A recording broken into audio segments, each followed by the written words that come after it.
Whoa. Decline? What? You accepted. I'm right here. What the heck? Why are you saying decline now after? That is such a strange thing to do. To accept a phone call and then out loud say, decline. What's that supposed to mean? Huh? Yeah. Hi. Thank you for answering the phone. Sorry for the short notice. I fell asleep. And I stayed asleep for a while. I actually just woke up.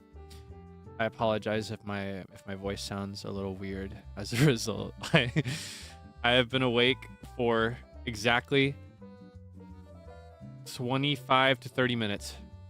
I realize that's not an exact time. Approximately 25 to 30 minutes.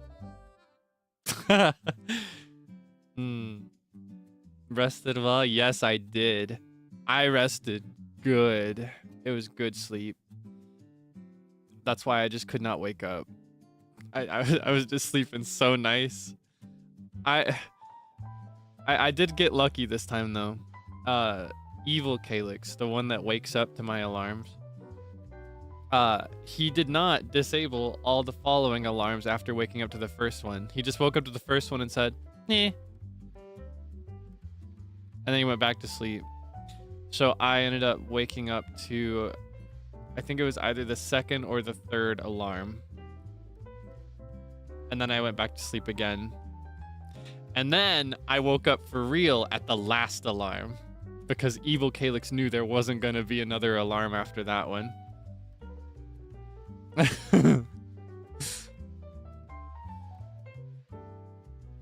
Yeah. I win.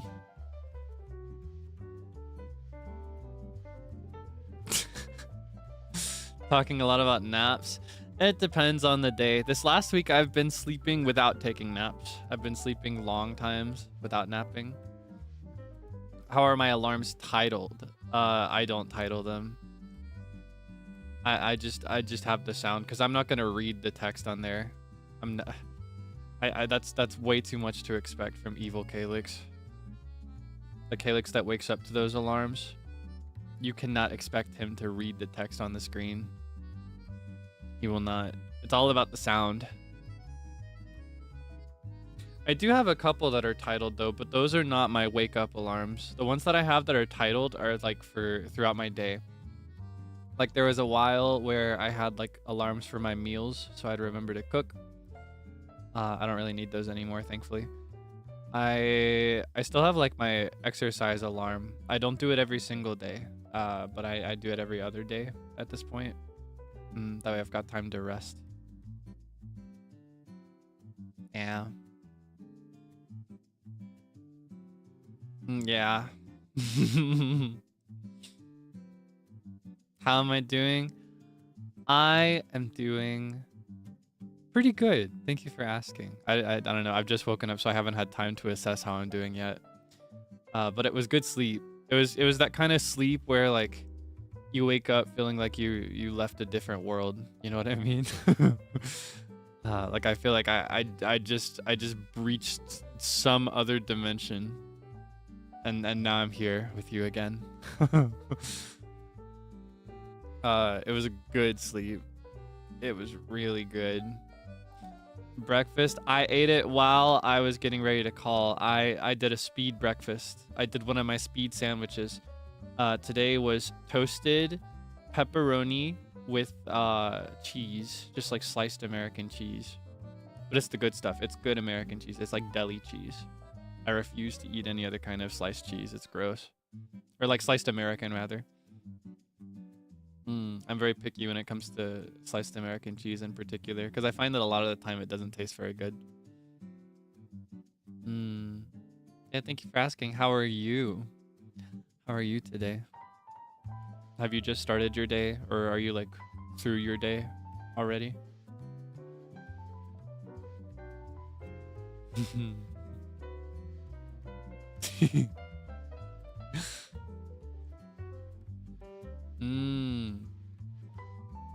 Just woke up as well. Good morning. About to sleep. Sweet dreams to you.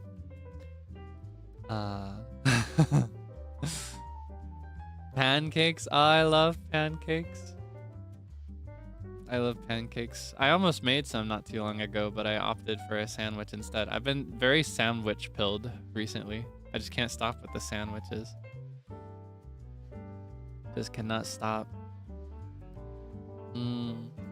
Grinding out Pokemon, huh? I do love Pokemon. I'm gonna play some of that this evening, actually. Yeah, I'll be playing, not Emerald, but I'll be playing Pokemon Scarlet again this evening. I'm looking forward to it. I might take a tiny nap today, though. I know I just said that I'm not really needing to nap lately because I'm sleeping the whole night, but I don't know, that sleep was so good.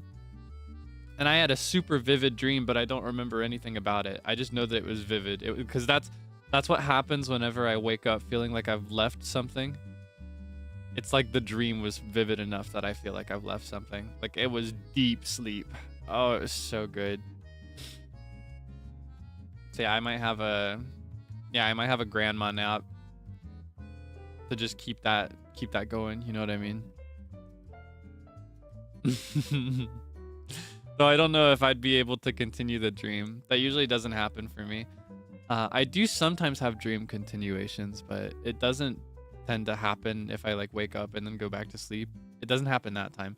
If I have a dream continuation, it'll have to be like a dream that I remember after I've already woken up and that I write down or tell people about. And then that dream place comes back like weeks later or even more.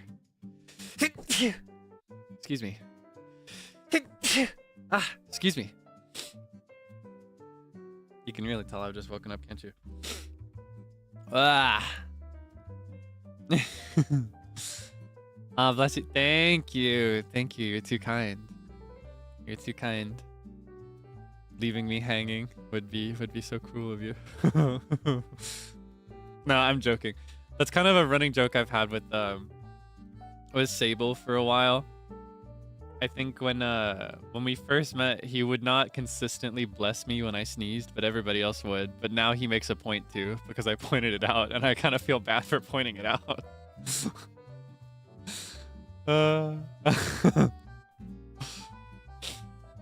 It cracks me up. He's a sweet guy. I love that guy. He's so sweet to me.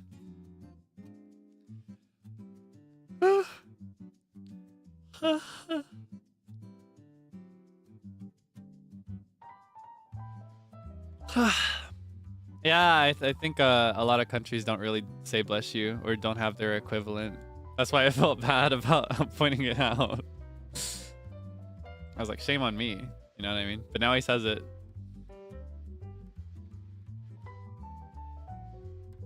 That I passed the yawn to you. It wasn't on purpose. That wasn't a fake yawn. You know, I love to like do fake yawns to make other people yawn because it's fun. That was not fake. Here's a fake one for you though.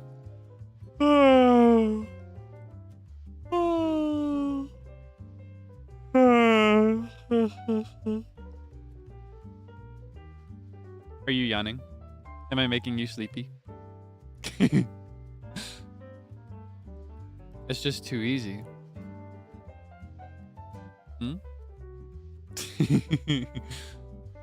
The wink yawn? Yeah, that's my signal that I'm faking a yawn. Though, honestly, it's a pretty bad signal. Whoa, it's a pretty bad signal because sometimes I actually do that naturally. Sometimes, like I don't know what it is about me, but there are times, especially when I'm opening my mouth really wide, where I will kind of wink. Like I'll close one eye, but not the other all the way. And it sucks because sometimes it'll happen at a time when I'm being flamed for something and people are like, why is he winking? For example, when I was doing Material Girl, there was that one infamous spot and I opened my mouth really wide to go like, or however it went. I was not winking on purpose. I just had a really crooked smile when I was doing it. So that kind of looks like a wink if you're looking at it from the right angle, right? Like if I'm right here, you can kind of see that it's just a crooked smile. But if I'm down here, it looks more like the eyes closed, you know what I mean? Looks more like I'm closing my eye. You see my vision? That's what happened. I don't always wink on purpose. I just, though it's honestly, it's often this one. I have a habit of lifting this cheek a little higher. And I'm a bit better at winking with this eye. I think people have noticed that I don't wink with my left eye very often. I don't know. It's just, it's not even that I can't do it or that it's hard. I just don't think to. It's because I'm right-handed, maybe. I'm right brain pilled, maybe. Or just right side of my body pilled. Does that feel wrong?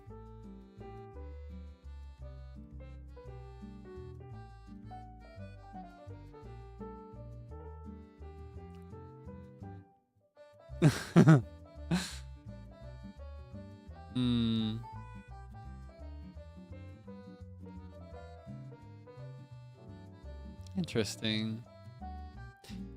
All right, I can't remember if I've asked you this already, but I'm curious.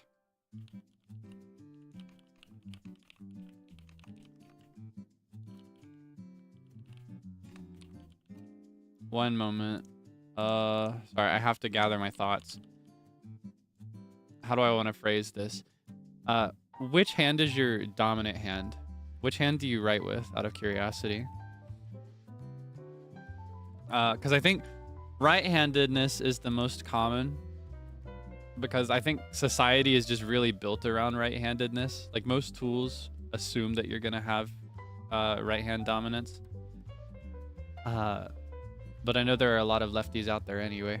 I'm just curious about what that, I don't know, like where do you fall in this ratio of right versus left? Where do you fall? And I'm curious, I'm actually gonna Google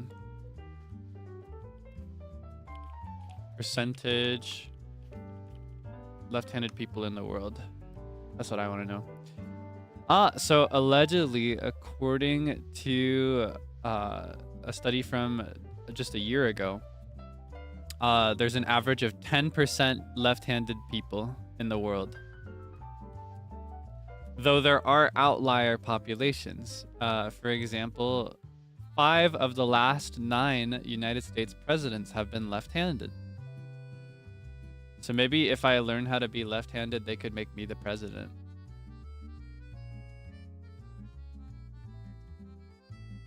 Pretty interesting, right? Interesting how that tallies up. Looking at this. Yeah, no shame if you're left-handed. I think it's pretty cool. And I don't know. I think left-handed people are survivors. I respect them. Living in a world that's not built for them. You know what I mean?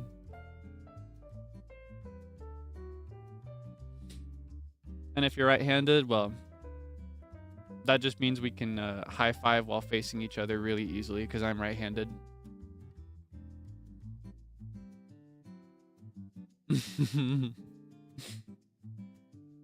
Could I run a country?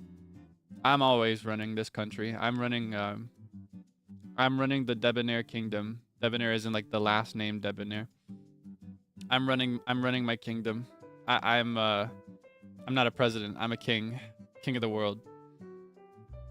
My policies are joy and whimsy. And this is why you should not vote for me for king, because you don't have to vote because it's not a democracy. Boom. Microphone drop. Are you content with me as your ruler? Can I be your king? Is that okay? Are you content? Do you accept me? Do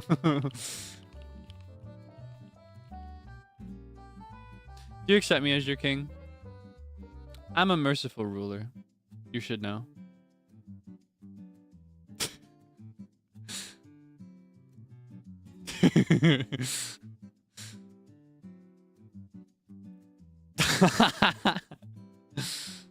Hey, you can tell me the truth. You can say no if that's how you feel. I genuinely don't mind. For real. It doesn't bother me. I just want to know how you really feel, you know? And if you don't accept me as your king, that just means I gotta work harder. I gotta be a better king. I'll win you over someday, though. Trust. I'm really good at getting to people over time. Because I am stubborn and persistent. And I love to please.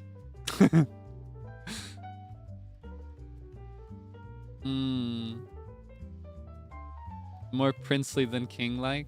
Am I not kingly? I think I'm kingly. I think I'm very like wearing a big fat Mario Kart style crown and going like ah ah ah ah and like flashing my scepter, swinging it around like I'm golfing. I'd be a good king. King Julian style swagger.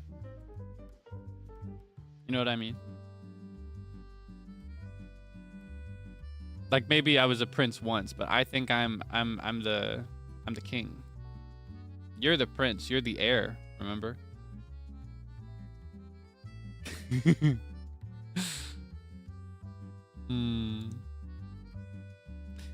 don't seem entirely decided about accepting me as your king, but I'll take the more or less acceptance that you've given me. Thank you.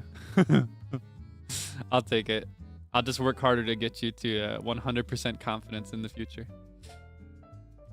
An exhausting week at work. Oh my goodness. Best of luck. Best of luck. Work can be tough. I have a lot of respect for people that work regular jobs.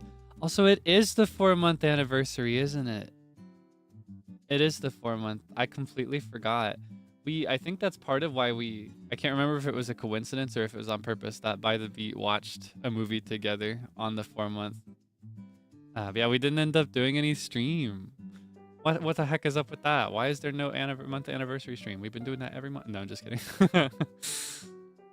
No, I think we're all just super busy behind the scenes. I say think. I don't think. I know we're all just super busy behind the scenes.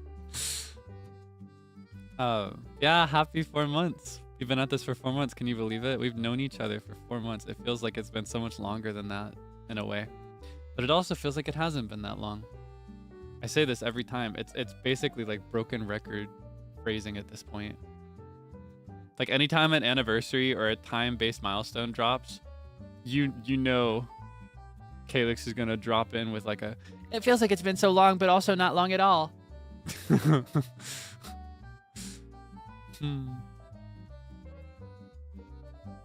Yeah, happy 4 months. Thank you for your support this whole time. Let's shoot for 5. I saw that someone finally someone finally caught what I was referencing whenever I say that. Let's aim for or let's shoot for. That is a Sweet Life of Zach and Cody, or no, Sweet Life on Deck, I think. That's a Sweet Life on Deck reference. The Zach and Cody like sequel show.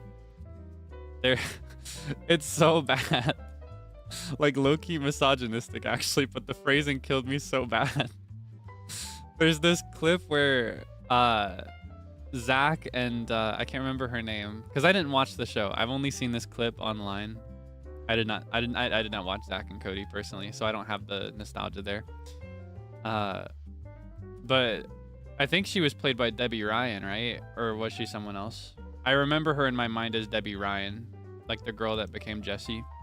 But I think it was a different actress, maybe. Was it Brenda Song? Was it a different actress?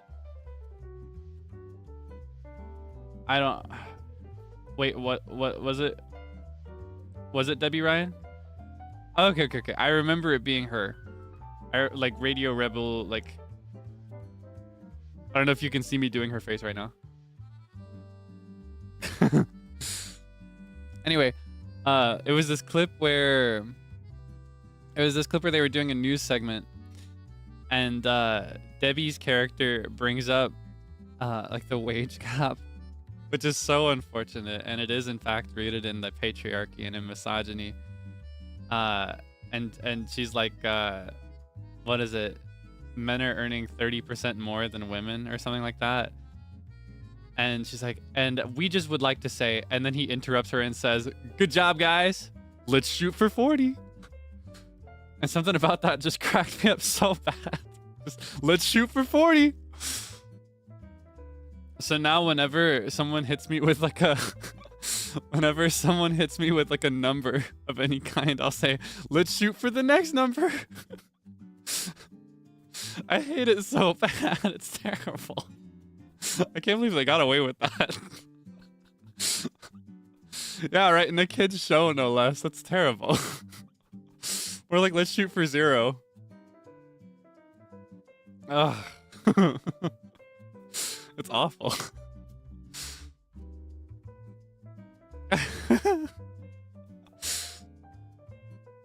Yeah, that's where that. Yeah, he didn't realize it was a bad thing. He thought it was a great thing. He was just insensitive. He needs to drink his respect women juice. Yeah, that's where that comes from. Let's shoot for 40.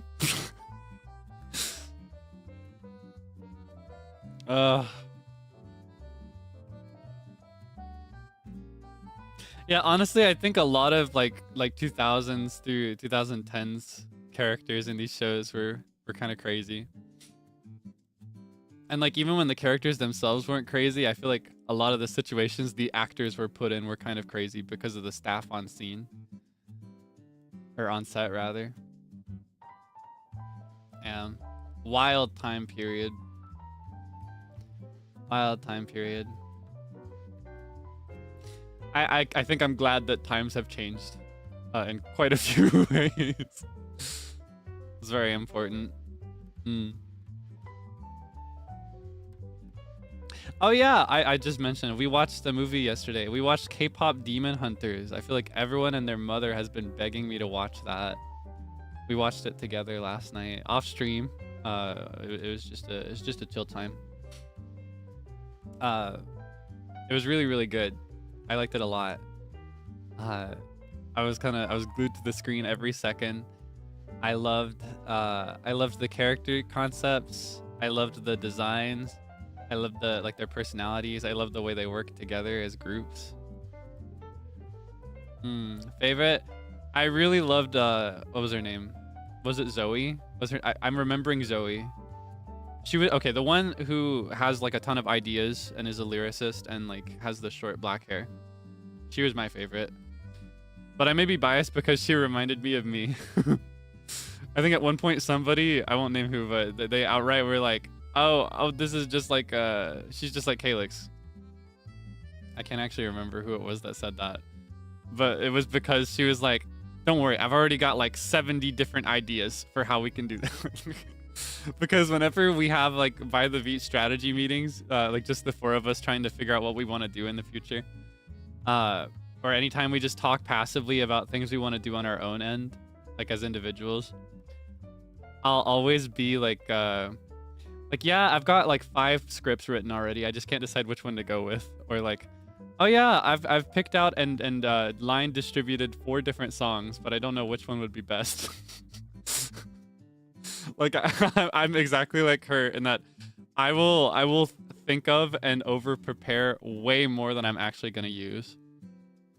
Oh, is she also the Maknae period? Maknae solidarity.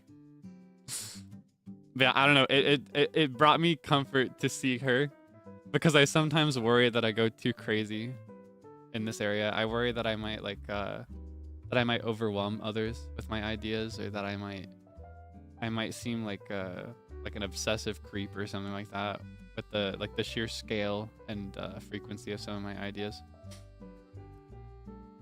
Yeah, I really liked her.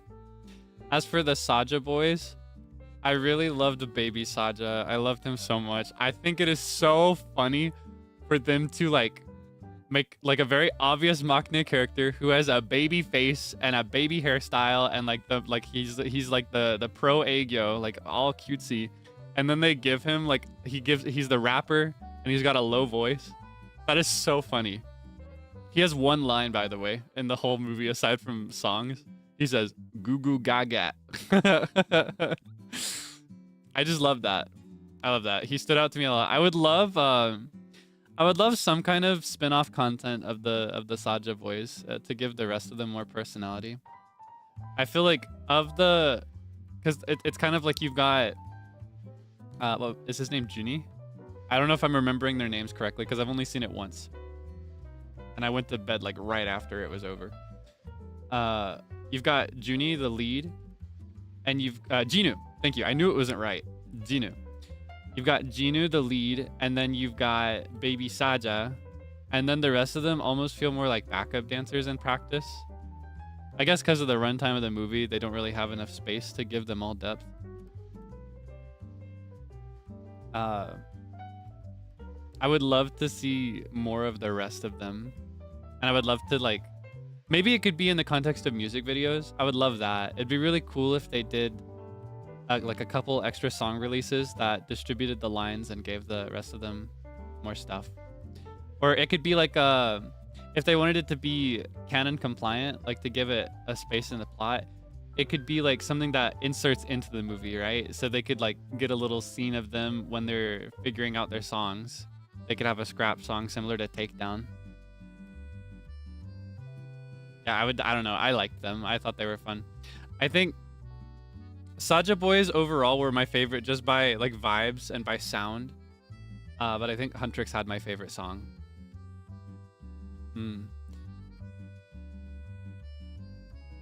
Are there fan theories for Baby Saja? I don't know anything about that. I have not engaged with the community at all. I don't really do fan communities just in general. I don't look into them. I don't read into them. I don't participate in them. I am at the point in my life where I enjoy it more if I just like just watch it by myself or with my friends and then never participate in any online discussion at all.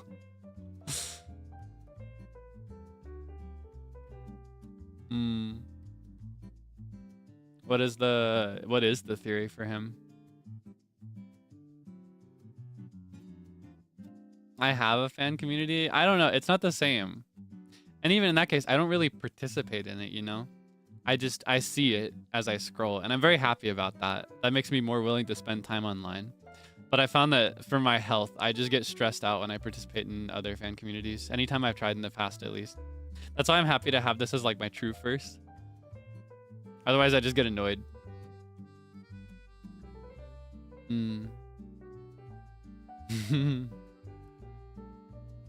I don't read any discussions. The most I'll see of that is if like a meme or something goes double platinum and becomes something that extends beyond the fan group. If it reaches the general public, that's when I'll see it maybe. Or I guess when I was a kid, I did used to love watching like theory type videos on video game stuff. It's not really the same as discussion, but sometimes they were based on discussion, and they would cite online forums and stuff. Yeah, no, I never really went much further than that, personally. I like discussing things with people I know. So my mission when I watch something and really like it is to like get a friend or a relative to watch it and like it, and then I talk about it with them. Yeah, game theory. I used to be obsessed with game theory when I was a kid.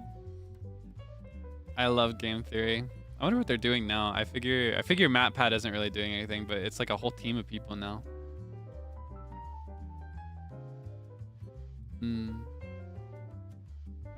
Yeah, I used to love those videos.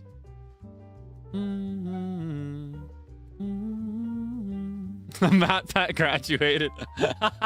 That's a crazy word to just say retired. Yeah, he's in politics. I think he's like trying to give live streamers representation in American politics. That's pretty crazy.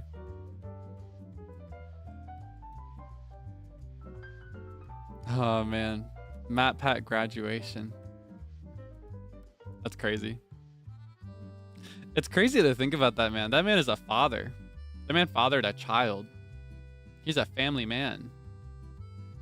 Isn't that bananas? That guy's crazy. I feel like it was just yesterday he was in his shoe closet talking about why Link can't use the hook shot because it would tear his body apart.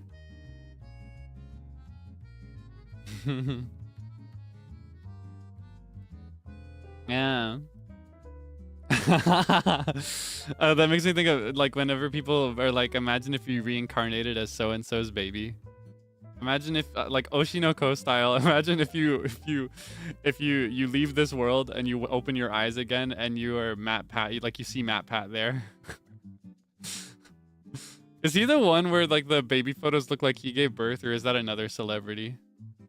I can't remember who it is. There's a photo of some husband in a couple where after his wife gave birth, he was getting skin to skin, but the photo was framed like he was the one that gave birth. I can't remember who it was.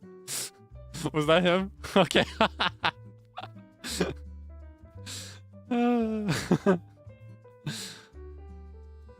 Hey, skin to skin contact is important if you're gonna have a baby. But it was framed in a really funny way.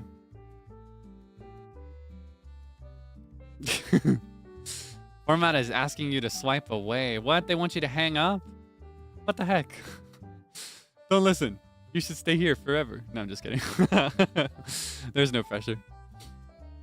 You're free to hang up anytime. I don't mind.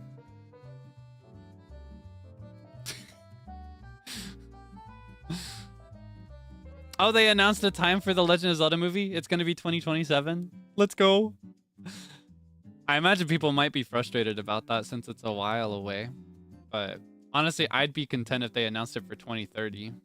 Because that just means they're spending more time on production to make it nice.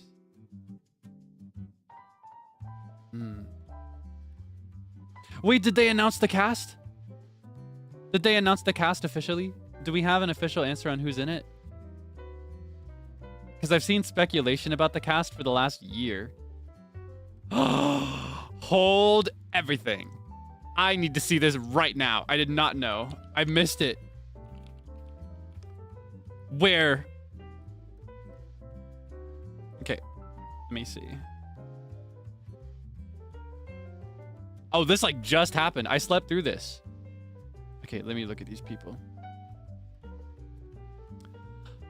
Huh. Oh, the guy really looks the part. He has the brows. I think I see the vision.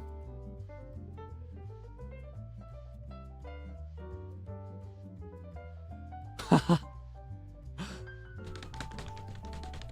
I'm so excited. I'm like seeing it take shape in my mind. What the heck? He's not blonde? Well, Link doesn't have to be blonde. Yeah, there are some Links that have more of like a brownish color. Also, I don't know if... Are these photos in the announcement from the filming? Because it could be that he'll like wear a wig or something. Yeah, I approve. I approve. Just by sight, though I think acting is a lot more important than visuals.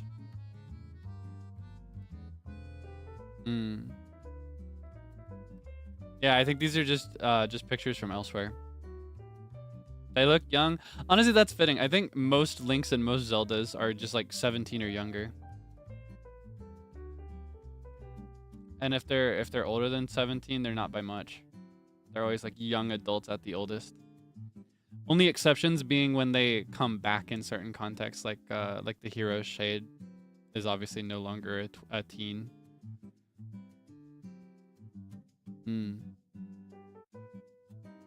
Yeah, I all I care about is honestly whether they can act. I need Hollywood to hire more actors. I think in the last like decade, there have been people who kind of get the job done but are entirely hired for aesthetics and visuals or for their name. And that may be a bit critical, but I don't know. I need them to act. I need them to get into character. I need them to immerse themselves in the world that they're portraying.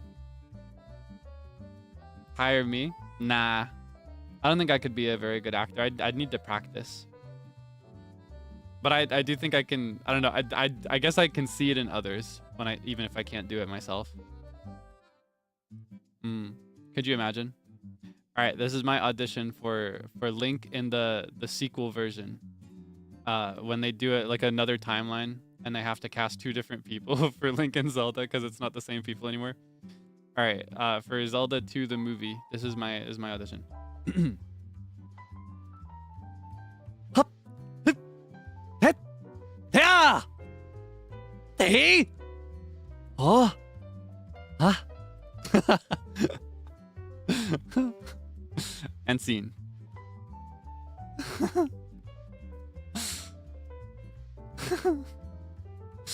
I've always loved those.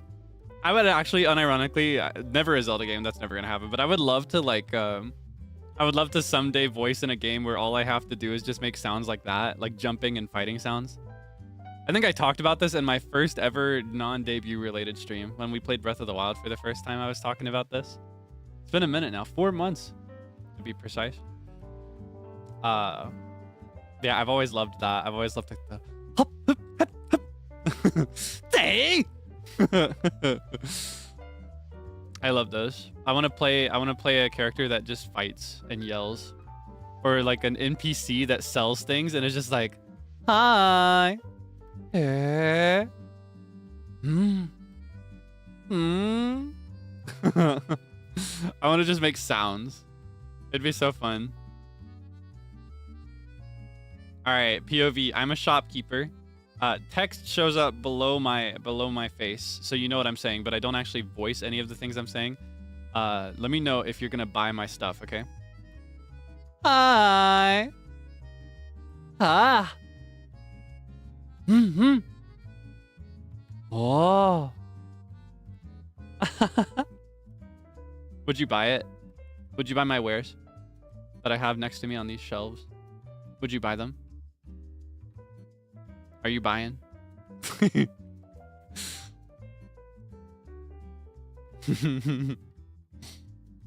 I've always wanted to play a role like that, unironically. I've never gotten into voice acting.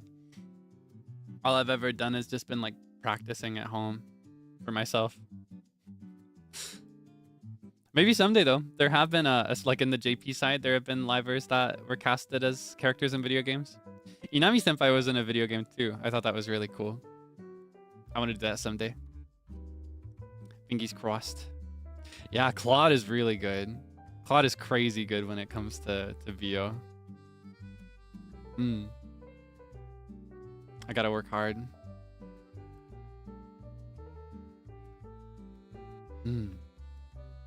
Which game? I can't remember the name. It's a long-running franchise. What's the franchise again? I'm blanking on the name because I've never played it personally, but I've known about it for a long time. Let me see if I can find it. I can't remember what the game was. Inazuma 11. Thank you. Thank you. It was like right on the tip of my tongue. Yeah. He and I think a couple other livers were there as well. Isn't that cool? Isn't that so epic? That's so fun.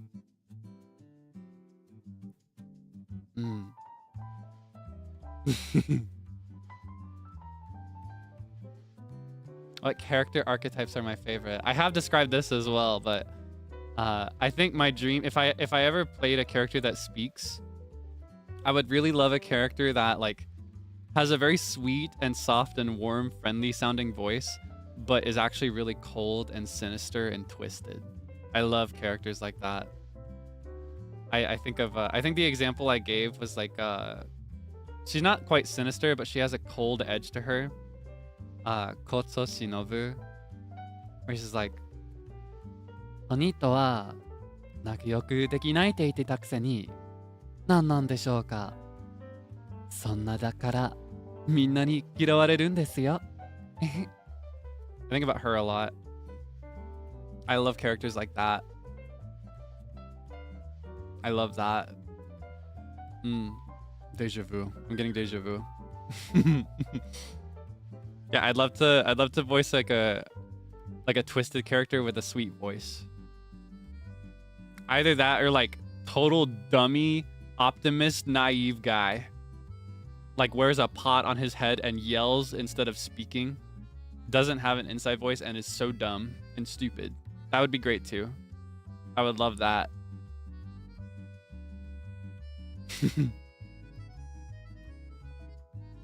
So me, what? You think I'm stupid? You think I'm dumb? You think I'm a dummy? You think I'm a you think I'm a dumb guy? You think I'm dumb? Am I dumb? Tell the truth.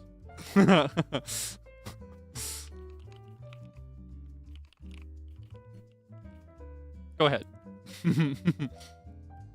Be honest. Am I dumb?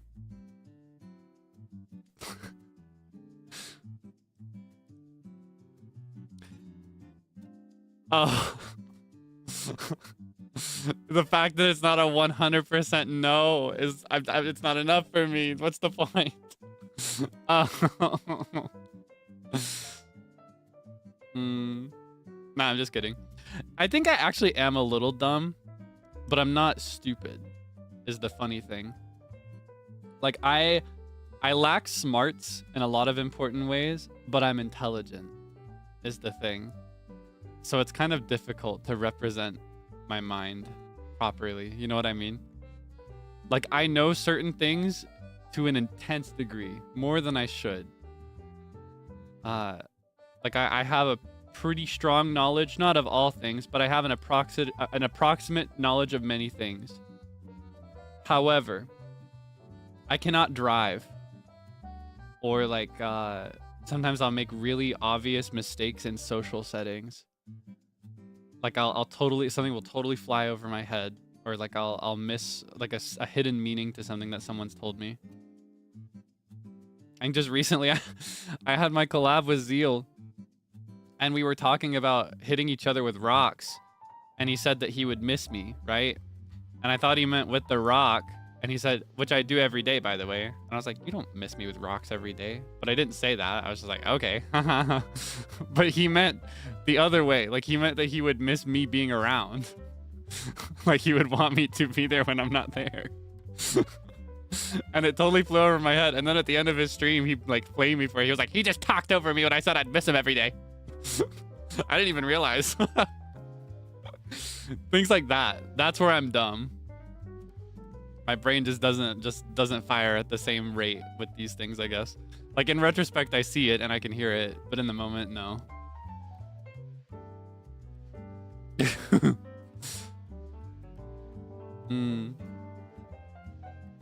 Yeah, social cues. Social cues can be tough sometimes. I think I've gotten a lot better at reading them, but I have to like try to read them. You know, I have to actively be putting in the effort to read them. Is my thing. It doesn't really come very naturally to me. But I love knowing people, so I'm always willing to put in that effort. It makes me really happy.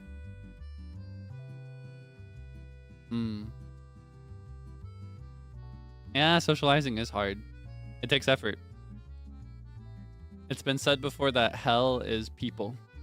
That is like the people you keep company with are what determine whether you have a really terrible time or a really great time here on Earth. I think heaven is people as well. I think if you surround yourself with people that are kind and patient, then you'll have a good life. So I run that strict standard when it comes to screening people to be my friends. I watch and I listen, and I try to see if they are patient and kind and epic. And I find that most people are patient and kind and epic. Either that or I've just gotten really lucky. And if people show me the warning signs of not being patient or kind or epic, I just don't pay attention to them anymore. I just let that what would you call that? Acquaintanceship? I let it fizzle into a nothing ship.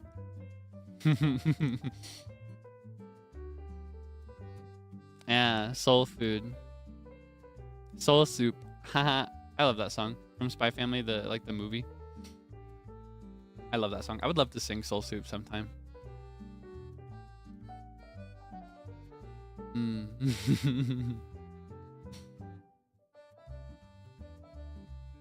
I am very thankful to have so many kind people in my life. Needless to say, I include you as well. Thank you for always being so patient with me. So kind. I appreciate it a lot. I feel like I don't know. I feel like in this position, it would be very easy to be critical of the things that I say or that I do, or like if I ever make a mistake, to be critical of that. But I feel like you're always so kind, so chill. I'd be like, sorry for the late notice. I just woke up, and you're like, morning voice.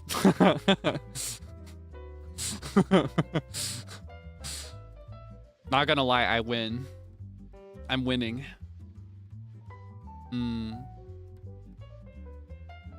What's the difference between a silly person and a stupid person? Someone I know says it's the same thing. What do you think? Well, linguistically, that's a very interesting question, because a lot of languages actually have only one word that is used for both of these things. So that may actually depend on your friend's first language. But I don't think they're the same thing personally. Like in actual practice and by English meanings of the words. I think that to be silly is to just be like open and willing to laugh and to make a fool of yourself. And by fool I mean more like jester than idiot. Like to willingly be able to maybe subject yourself to a little embarrassment or do things that are a little unusual because it will make the people you love laugh. I think that's silly. Silly is being willing to laugh at more things. And I think it makes life really great, by the way. I think silliness is something you have to pursue. Whereas stupidity, I don't really like the word stupid very much. Because even in a case where it might apply to someone, I personally don't like it. I'd rather use words like ignorant or unintelligent. But I think stupid refers to like how much somebody knows, or I guess it's a multifaceted word, because to me, stupid is the opposite of intelligent. Like stupid is not knowing things, and dumb is like a wisdom thing rather than an intelligence thing. Like how aware are you? But I think they're technically the same thing, and they both apply to both things. Yeah, I don't know. Yeah, it's so negative. It's so judgmental. I don't like it very much. I don't like that word. I like using the word stupid to describe jokes that go on for too long, though. I think you may notice whenever I'm running a bit for way too long, I'll be like, it's so stupid. And that's because it is. I like stupid for describing things, especially things that are funny. So I guess that is an area where in my life there's overlap, but that's just me, maybe. But yeah, I don't think stupid is a very good word to describe people ever. I don't like that. Like it's just really harsh. Even if someone is like lacking in a certain area, I don't think it's an appropriate word to use personally. I'm not a fan. I feel like if someone called me stupid with sincerity, I'd start crying.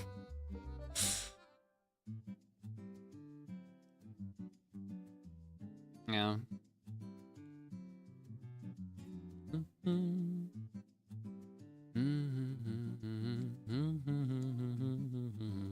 Though I did have this one this one phrase that I was obsessed with from this TikTok of like a Deku voice impersonator. It stayed with me for like 6 months, and I think I even said it at one point where if I ever make a mistake, oh god, it's gonna come back now that I'm repeating it. I do not actually think I'm stupid, but if I ever make a really funny mistake, I'll be like, Baka, how could you be so stupid? I hate you! Like to myself.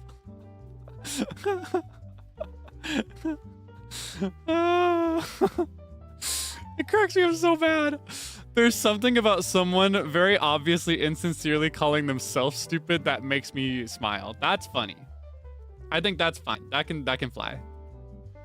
But I think calling anybody, including yourself, stupid with sincerity is bad. How could you be so stupid? I hate you!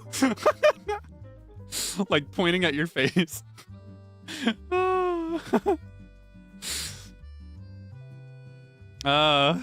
God.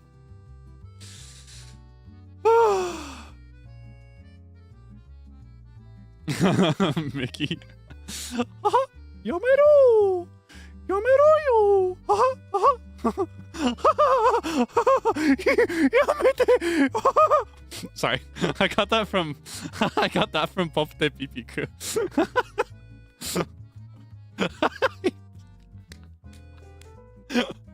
Oh no. Yeah, there's an episode of Pop de Pipiku, like the anime specifically, where Poppuku does what she calls a Mickey impersonation. Like not Mickey, it's Mickey. And when she does it, she just goes, "Haha, yamero yo, haha, haha, yamero, haha."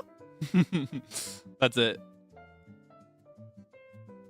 Yeah, you gotta censor the IP. You can't drop the name.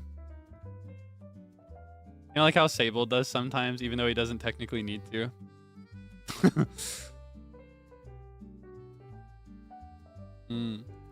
Yeah, you gotta be careful with the Disney mouse. He'll get you. No, Mickey's a good guy. He's a sweetheart. He would never get you. I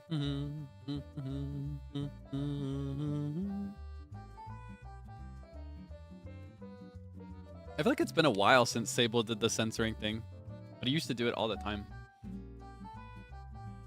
When do we need to censor IPs? Technically, never. I think we can do it just in general. Though I will say a good idea for anybody, creator or not, is to avoid criticizing any IP publicly. I think saying bad things is generally a bad idea. Oh, he still does it? Oh, okay. I haven't heard him do it in a while. He was obsessed with it, like debut time though. He was doing that off stream too. IP, it's like a name or a brand that belongs to a corporate entity. For example, Kaelix Debonair is technically an IP. I am an IP. Or like I don't know. Yeah, intellectual property.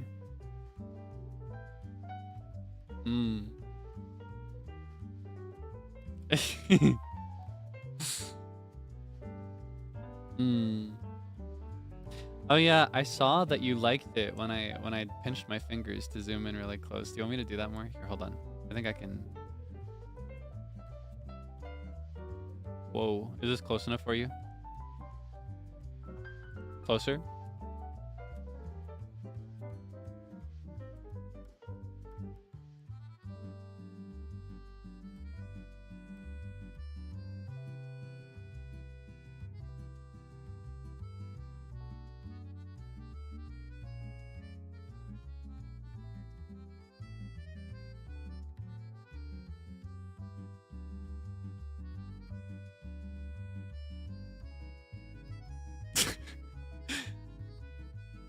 Whoa.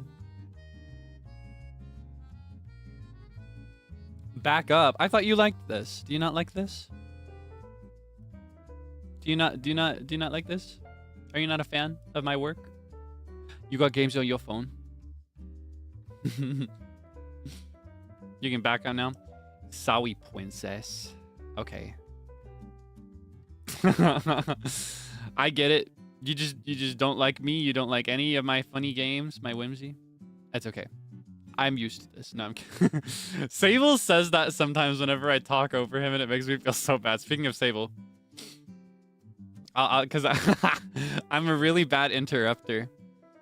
I'm really bad at that. It cracks me up so bad, but it makes me feel so guilty. You're like, it's okay. I'm used to it.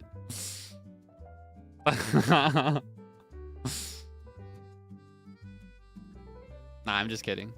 I'm just kidding. Princess. Yeah, do you know that? Do you know that meme? Or they do like that? Would they do that voice, that accent? I don't remember what the rest of the phrase is. I just remember that he ends with princess. Shall we, princess? I did this for you. Yeah, we need the one-on-one. We need to finish the escape room game. I need a Seible collab. I miss my man. I miss him. I mentioned him so many times today already. Do you think he's out there in this world? Do you think he's watching? I don't even mean like watching this. I mean like watching over me like a spirit.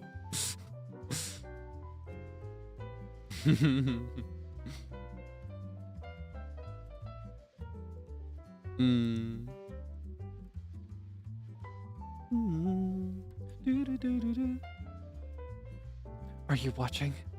Makes me think of that meme. Yeah, Senpai, are you watching? The meme of like the sports anime. They'll be like the third years move on to go to college, and the first years become second years. And they're like, Senpai, are you watching me? Senpai is like watching his lecture recording. Senpai is watching over his study habits. Senpai is furthering his education.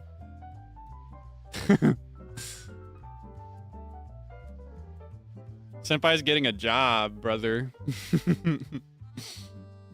But it's like they've moved on from this world. They're spirits. I've always thought that was funny. Oh, sorry, I forgot to. Yeah, Senpai's getting a. I forgot. I can't use the J word without censoring it. Sorry about that. That was not very delicate or mindful of me. That was not very debonair. Yeah, sorry about that. Sorry to use the trigger word openly without a warning. Big day for unemployed people.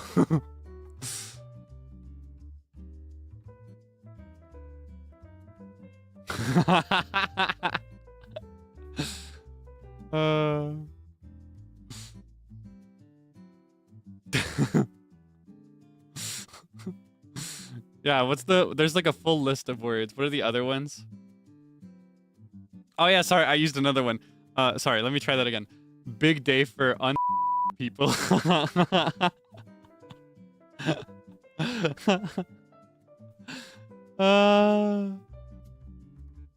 Yeah, big day for people who do not have a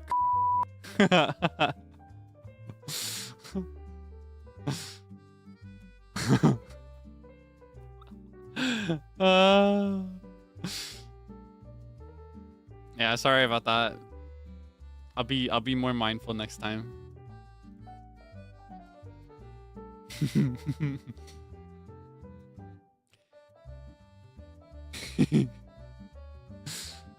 Scheduled asset stream has sent your timeline into a frenzy. Oh, it has, hasn't it? I haven't been scrolling since a couple days ago, but I have seen a couple.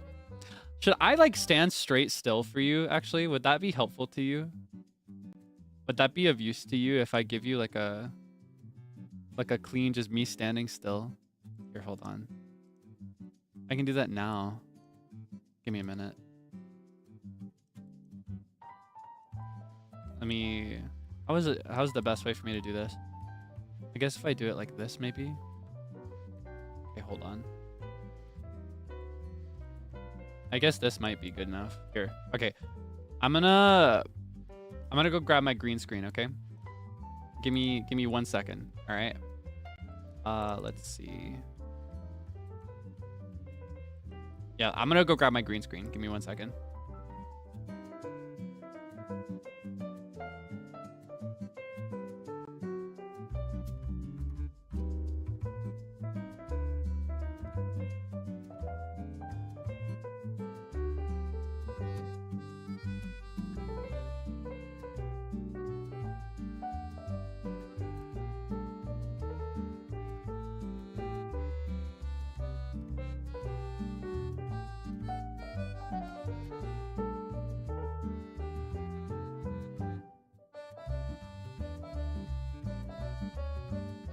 Whoa.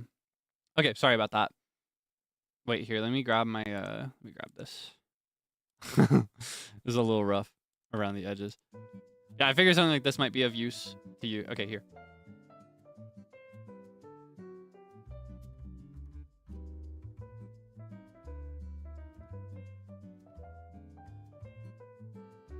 Is this helpful?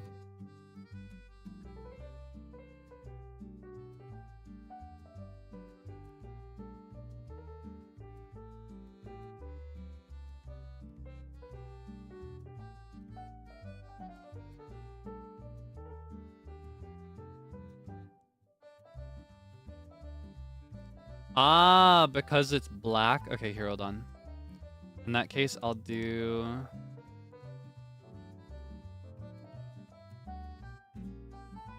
Give me a second. I think I can do... How do I do this? Where is it? It should be there.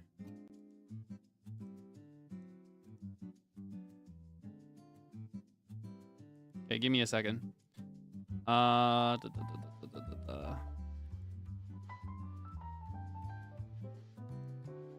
I'll make a new color source. Oh. Sorry about that. Okay. Mobile streaming is the pit. Here you go. Is this better? Or maybe like a more saturated color would be good. This is actually about the I think this is what the studio that I'll go to will look like. I'll do like a white room. Yeah, I think I have a white room that I can still use, even if I'm not working there anymore.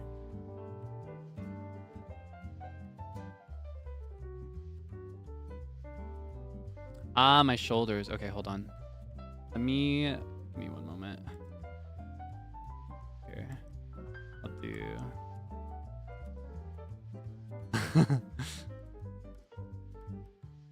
How much? Here. Maybe... Alright, this is a little tough. I did not prepare this. Ah, I see what's going on now. I see what that is. Okay, let me... Oh. It's hard to... Here, hold on. Maybe if I just... I picked a bad day to do this. I should have done this at the end of yesterday's stream, but I didn't think about it. Okay, here, let me...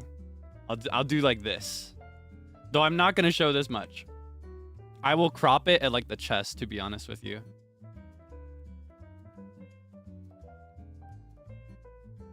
Okay. Is this good? Is this helpful?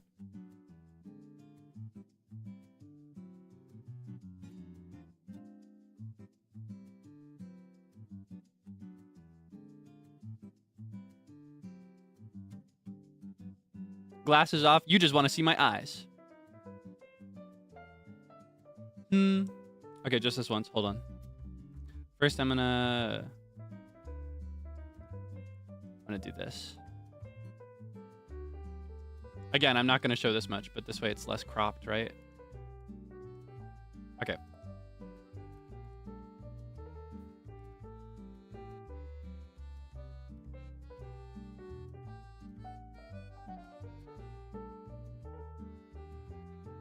But again, in honesty, I'm going to crop it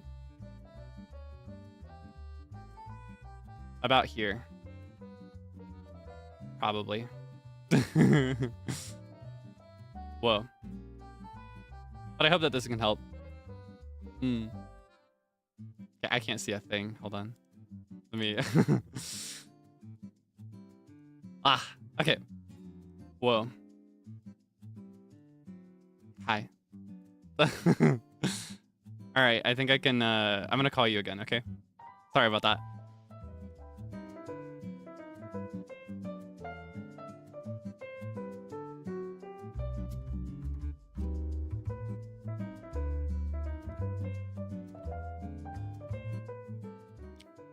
Whoa, we're back.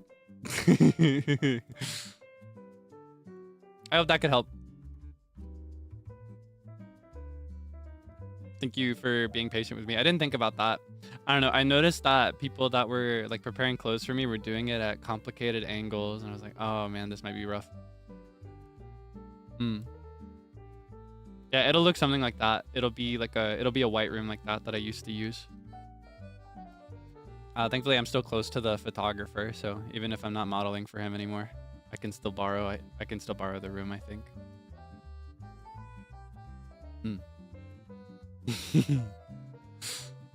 I'm looking forward to it though.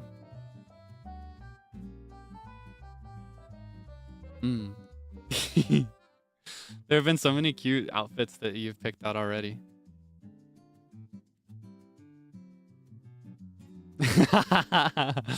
This side, please. Oh, it's funny. I always thought this was my good side, but I've been told that this is my good side. Do I have a good side? I actually kind of looking. I've always liked the photos most where I'm looking straight forward.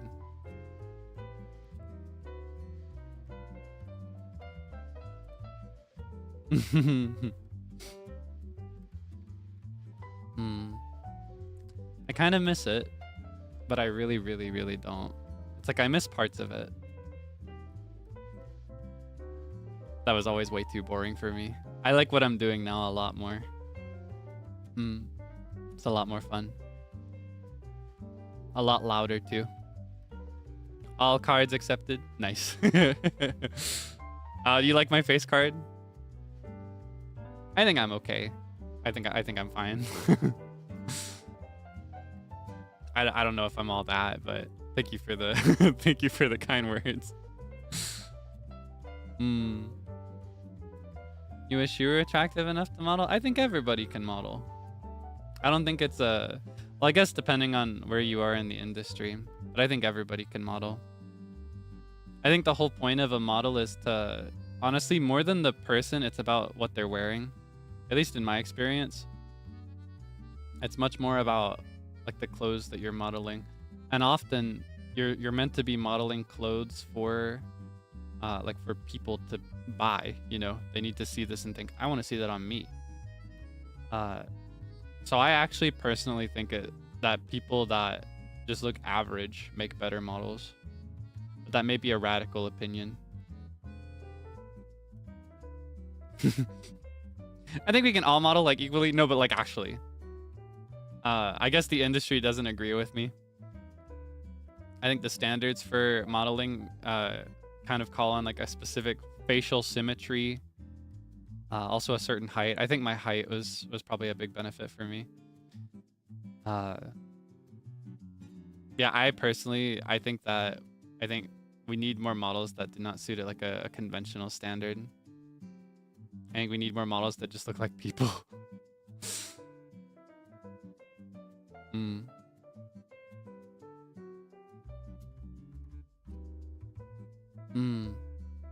Yeah, I think amateur modeling is good. I think we need more of it. Was it challenging? Not particularly. I don't think I think the most demanding part of it can be like keeping certain things in check.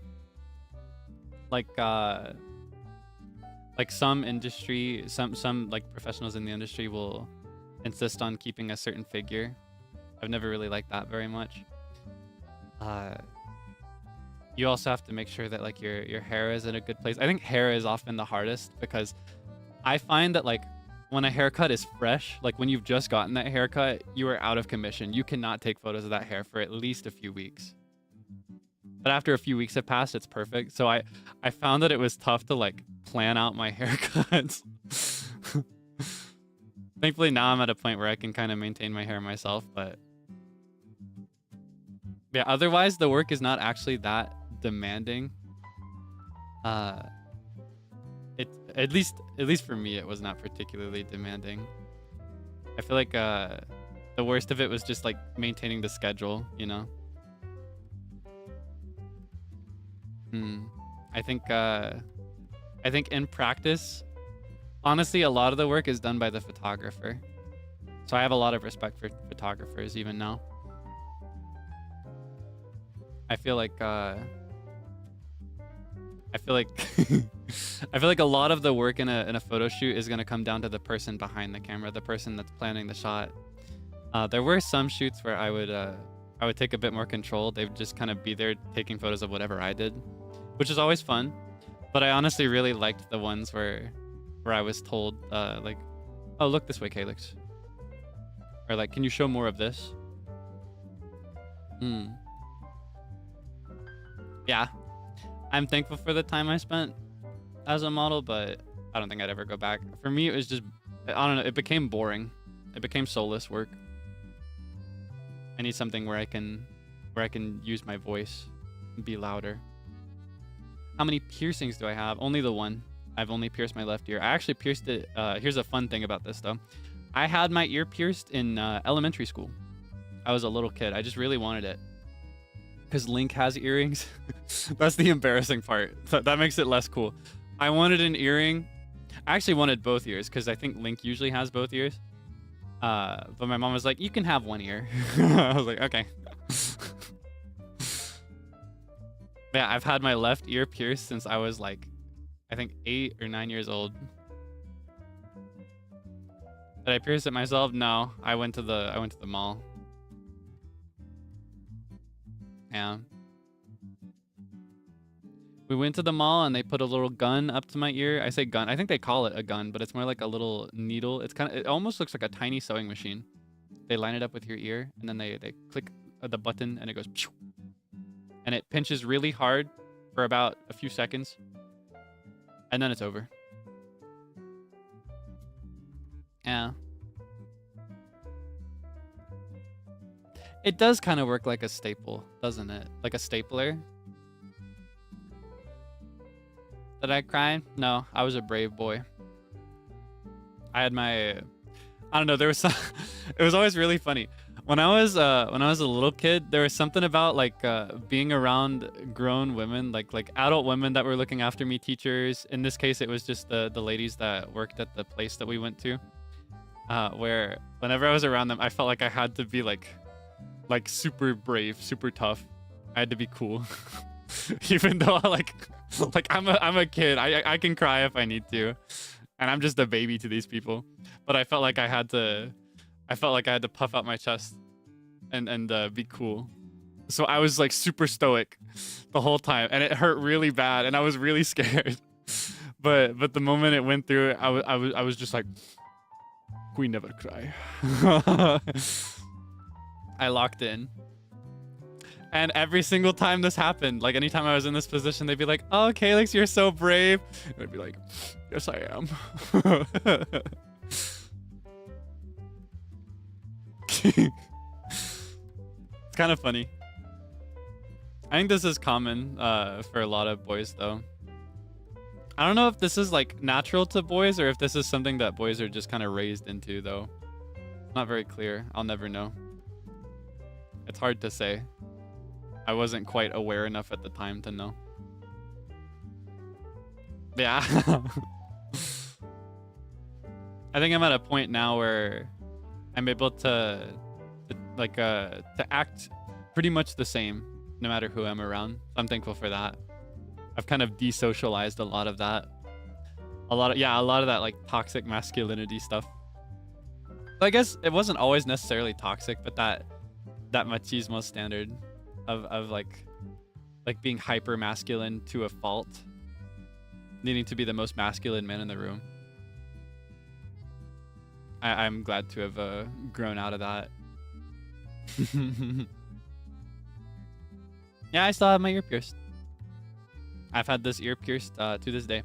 Honestly, I don't always wear the earring, but I don't know. I try to wear it now because if you go too long without wearing your earring, it'll grow over. I had a period of a few years where I didn't wear any. And then when I tried to put one back in, it was a little rough. And I don't want to go through that again. Like needing to get an earring through a closed hole. It was not very pleasant. Don't recommend that. So I try to keep an earring in more often now. Obviously I don't sleep with it in though.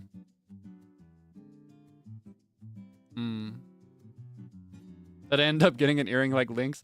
I think throughout like 3rd and 4th grade, I wore this cute little hoop. It was just like a black, I think it was a titanium type hoop. And it was the kind that was more like, I say hoop and you might think of like a pirate hoop, like a really thin ring. But it was more like, it looked more like a ring that you'd wear on your finger. I really liked that one. So a lot of the time I would just wear studs because I found that when I was younger, I didn't really like the weight of dangling earrings. I had to grow into that over time.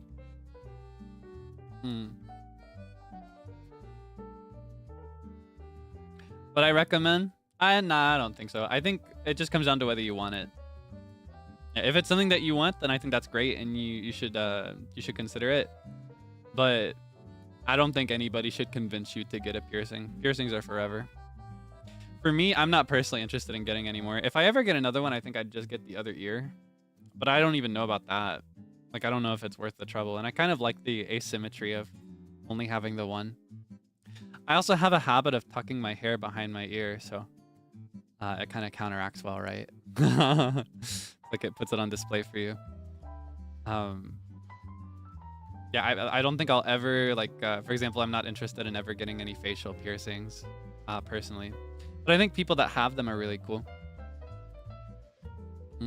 Tattoos? I don't have any interest in tattoos, personally.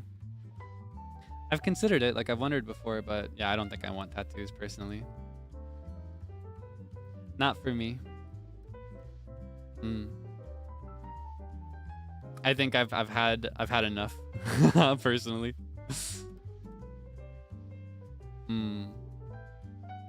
Tongue, eyebrow, yeah, I don't personally want to get anything else.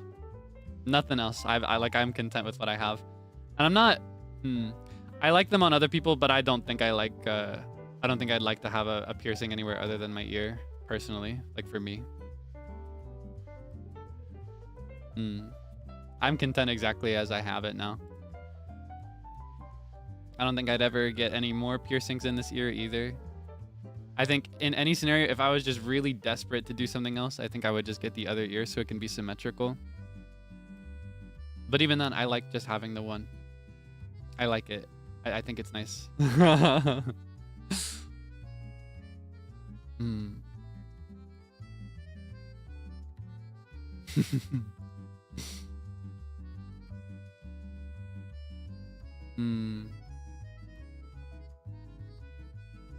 Mental breakdown piercings. Oh, like when you have like a manic episode and you need something drastic. No, when I have those moments, I just like rearrange the furniture in my house.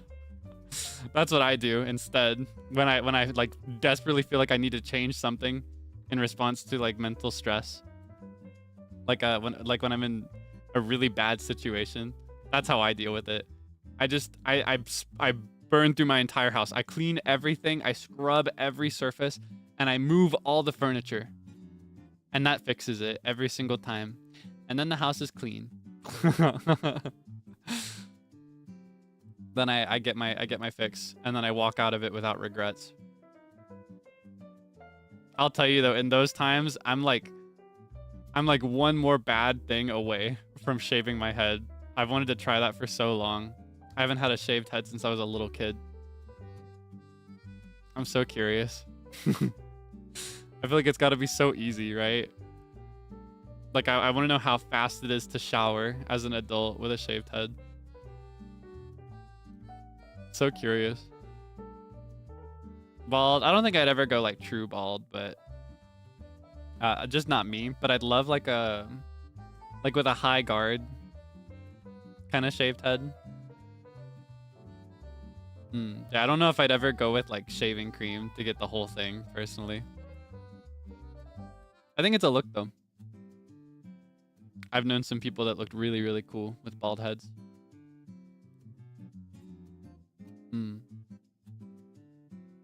Yeah, like a buzz cut. I actually really love people that have like not a fresh buzz cut, but a buzz cut that has grown out after like a month or two. Where it's like it's just really short and you have a very clear view of their hairline. I love that. I think that looks really good, personally. I especially love that on women. Yeah. I think it's really fun.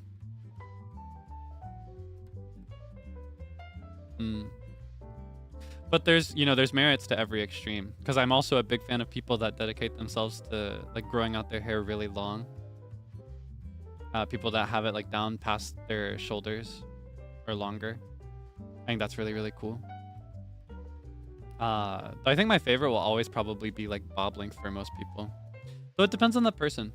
I think your hair frames your face, so it's important to pick something that suits you. I like them all. I am a big fan of people. I love people. I think humanity has its weaknesses, but I think humanity is beautiful. I think people are beautiful. Or I think people, like plural, can be pretty lame sometimes. But persons, individual, like an individual person, I love that. I don't know if that makes sense. Like I think in the bigger a group of people it is, the more likely that group is to make a bad decision or to make a series of bad decisions. But when we're talking about like just individuals or like populations of people, I guess, as well, I love that. Yeah, humans, not humanity, maybe is a good way to put it. I love people. I believe in people. Even people that have treated me poorly, I still can find things that I like about them or that are charming about them. Or even if I tried really hard and couldn't, that's still somebody's child, you know?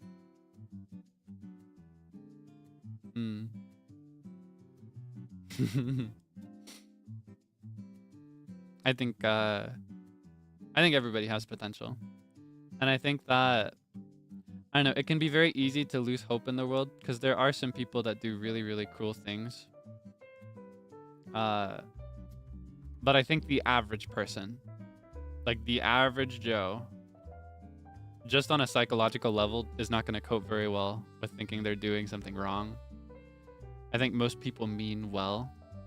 So if you take the time to understand them and communicate with them patiently, even if they're treating you poorly, they may come around. Of course, not everybody is worth that. You do not owe people patience. Sometimes the better thing to do is to just only work with people or know people that give you that by default, so you don't have to work for it. Nobody is owed that. It all comes down to like how much you can handle. But I find that patience has gotten me really far. I'm very thankful for that. I used to be very cynical when it came to people, like individual and like humanity, humans and humanity. I used to dislike both a lot. I used to be really, really critical of it. So I'm very thankful to be where I am now when it comes to this.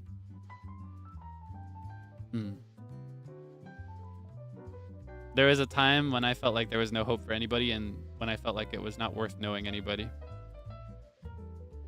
It is hard to imagine, right? I feel like I'm so radically opposed to that now.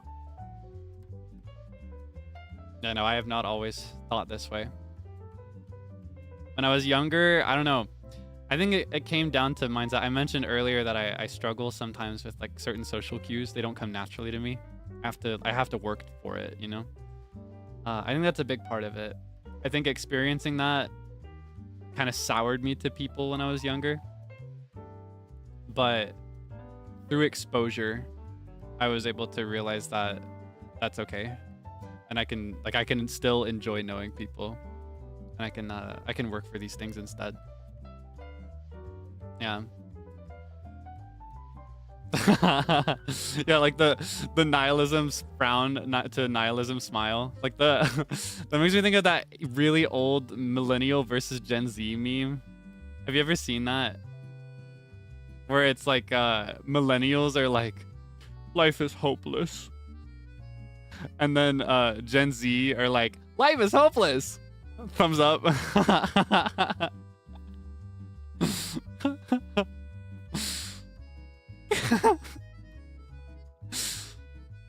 always thought that was funny. I don't actually think life is hopeless. I think everything has hope. I think you have to invent hope. You have to create it for yourself. I think it's very easy to succumb to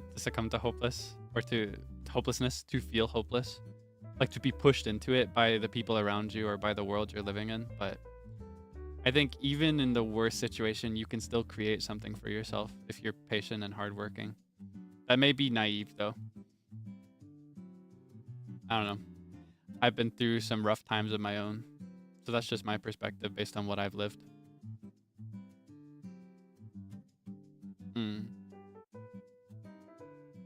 Absurdism? Not familiar with that. Is that like, is that true, Gen Z? Let's see.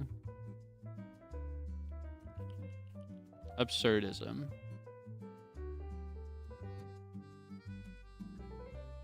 Let's see. Purposeless chaotic universe, huh? Yeah, I think I align with that. Actually, it may sound funny considering what I've just said and that like everything has hope and everything has like purpose, but I actually don't think anything has purpose by default, to be clear. I think we're born without purpose and without reason, and I don't think anything's involved in that personally. And I think that's a good thing because I think it lets us create purpose. You know what I mean? I like the idea that you can invent your own purpose and discover it as you grow. I feel like if I were born into a purpose and boxed into that for the rest of my life, that'd be miserable. If that were the case, I probably wouldn't be here. I had to create this purpose for myself, and there was a time when this wasn't my purpose. I think you make purpose. So if you feel purposeless, I think that's okay. I think that's a good thing because that means the entire world is open to you. It's like the world is your oyster, right? I think it's a very nice thing to not know where you want to go or what you want to do. I lived a lot of my life like that. I say that like I'm ancient and like like I've lived a billion lifetimes.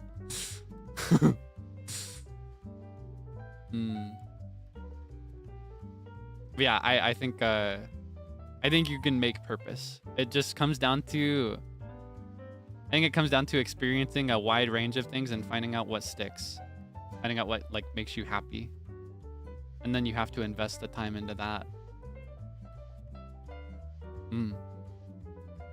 Yeah, I'm the real peepaw, wise beyond my years. I've gotten that a lot ever since I was a little kid. I realized this has become like super deep. I feel like any video call I've ever had always falls into like philosophy within the second hour or like before the second hour.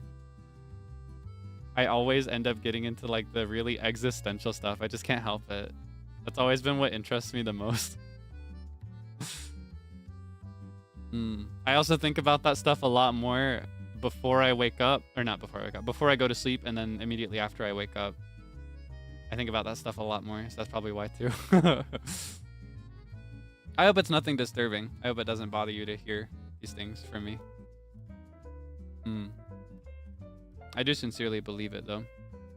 I believe that you have to make your own purpose, and I believe that you will have one if you don't have one yet.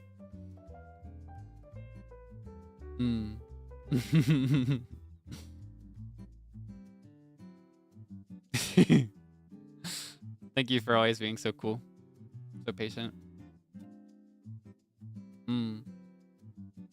Yeah, I don't know. I don't know if it's like, if it comes off as tooting my own horn, but I am very proud to have made it where I am. Not speaking of my career, I'm talking about like where I am mentally, like reaching the point that I've reached in my own values and in my own life, my own outlook. So I don't know. I almost feel like I wanna share that joy with others when I can, but I worry sometimes that it comes off as tone deaf or naive. Because again, it is not easy, and I feel like not everybody has reached the same point, or like not everybody could be able to reach the same point wherever they are right now. Everybody has a different experience, so it's important to clarify that everyone has a different experience of this world. I consider myself very privileged to have found true joy. Did I ever go to therapy? Yes, I did for a while. I don't now, but I have thought about it because I don't know. I think therapy is a good thing to consider even if you don't actively need it. I think it's good to have someone to talk through things with who like already knows how to help you process these things. I think some people, think some people kind of seek therapy from friends, and I don't think that's always a good thing to do. I think it is a good thing to talk through things with friends, right? But your friends won't always be equipped to help you process this information in a healthy way. If anything, I think that friends can often feed into bad behaviors out of camaraderie. Like, sometimes you might be suffering a cognitive distortion where it's like something bad will happen to you, and you'll convince yourself that the person involved in that bad thing has it out for you specifically. Like, they've got a problem with you. And if you go to your friend about this, they'll be like, oh, I hate that guy. Get this guy out of here. This guy sucks. But a therapist would be like, well, what do you think might have been the reason for this guy to do this? You know, do you think he actually had it out for you, or was it a coincidence? Was it a lapse in his judgment? You know what I mean? Yeah, I think that friends fall into yes man behavior, which can be nice. It can make you feel supported. It can make you feel grounded in your feelings. But I think there are some feelings that are not very good to ground, personally. I think it's very important to consider where certain feelings are coming from. But that's a can of worms of its own. Yeah, therapy can be scary. It can also be inaccessible sometimes. I'm very thankful for the time that I did spend. Yeah, I've been wondering about whether that I might want to consider going again. I don't need it, but it would be nice, I think. So I don't think I particularly need it. I think I'm at a point in life now where I can process most things all by myself, and I'm very proud of that. Could I say camaraderie again? Camaraderie. What, is there something about that? Camaraderie. Camaraderie. Is it... Wait, how many syllables is this word? Is it camaraderie or camaraderie? Now I don't know. Now I'm doubting myself. Hold on. Camaraderie.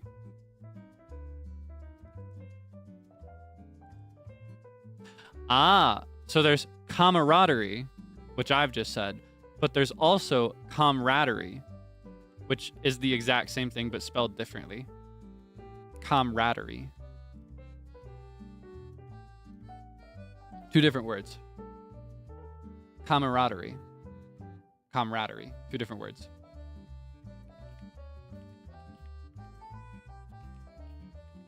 Here, hold on. I'll write them for you. Boom. Same meaning. They mean exactly the same thing. They're just two different words. I think it's more like linguistic root difference. Or not linguistic root, but like linguistic origin difference. I'm guessing camaraderie is probably French, right? Just based on the spelling, it probably comes from French. Whereas camaraderie, I think, is neutralized into a more English spelling. But they mean exactly the same thing. They mean exactly the same thing. Camaraderie and camaraderie.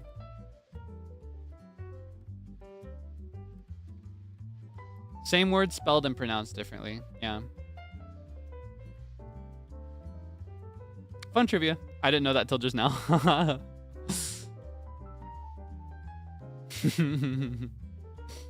Camaraderie really doesn't feel like a real word. I feel like I've not heard that one before or read that one before. But camaraderie is everywhere. So yeah, important note. Camaraderie is more common. Yeah, camaraderie is less common. You're going to want to use camaraderie if you choose to use one of these words. For those that did not know, this word refers to like a sense of like friendship between people, or like good spirit between people that hang out or like work together. It's just like friendship, fellowship, togetherness, camaraderie. I am thankful for my good camaraderie with the members of By the Beat, for example. Camaraderia? Camaraderia in Spanish? Camaraderia. I have a hard time whenever a D is close to an R, when de is close to ere in Spanish. I struggle to pronounce the ere if it's right next to a ve.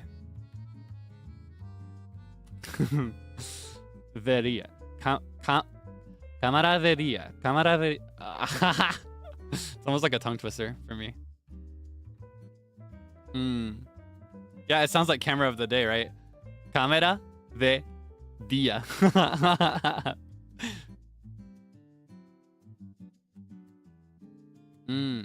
Compañerismo. Is that a word? That sounds right. Like companionship. Compañerismo. So it may depend on the country. That's a fun thing with Spanish. There are so many different Spanish-speaking countries. So, like, you'll find that some countries use certain words and then other countries don't use those words at all.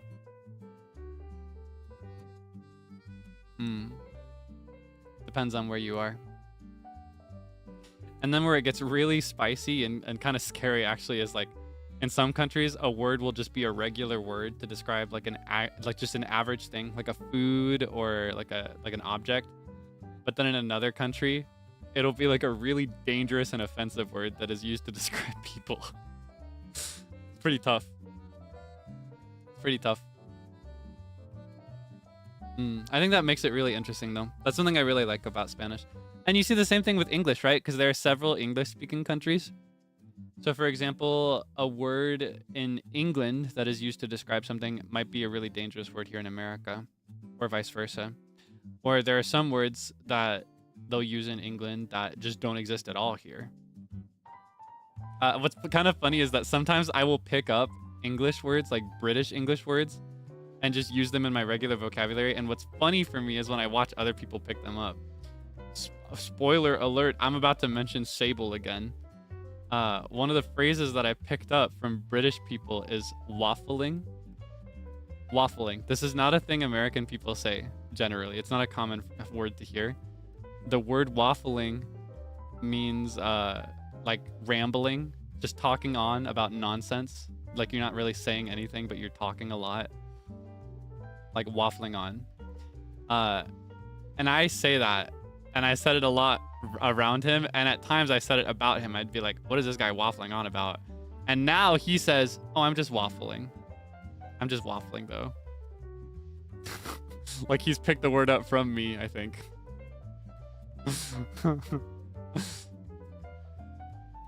I always love that. I love watching people pick up words from me. I'm like 90% sure he got it from me.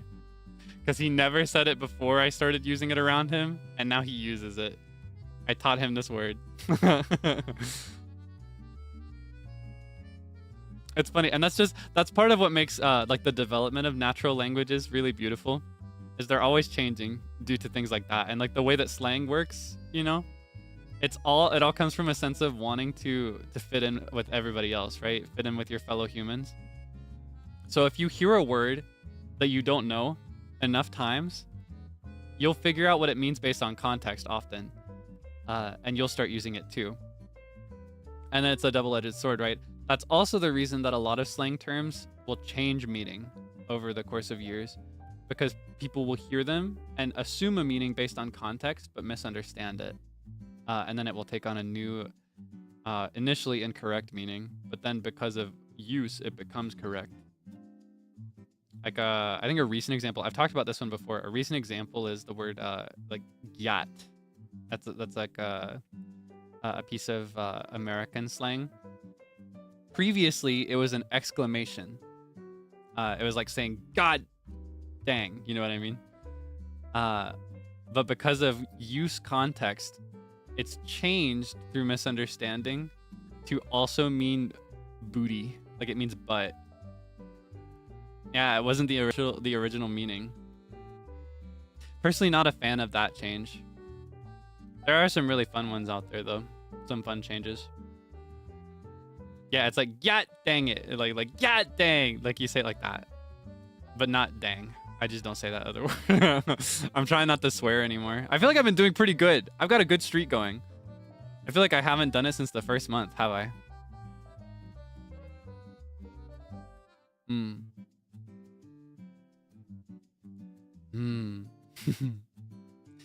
Yeah, sociolinguistics can be really complicated.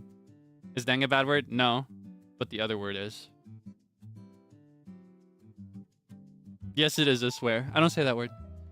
I'm better now. I'm cured. I feel like people were running a swear jar for me for a minute, and I haven't given them any money. No money for you. I'm reformed.